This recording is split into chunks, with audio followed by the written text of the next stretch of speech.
Hi, ഇന്ന് നമ്മൾ rescue ഒരു കിണറിൽ വരുന്ന പൂച്ചയായിരുന്നു. പൊതുവേ നമുക്ക് കിണറ്റ് കീഴെ തന്നെ പൂച്ചയെ രക്ഷപ്പെടാൻ സാധിക്കാറില്ല.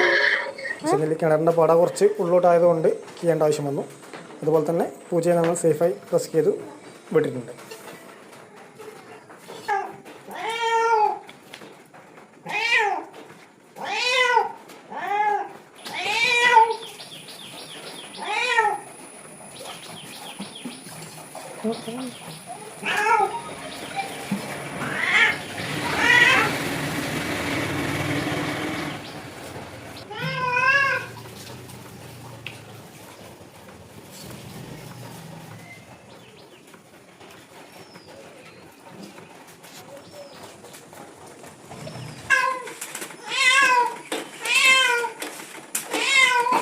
നിങ്ങളെ വെച്ചിനോ?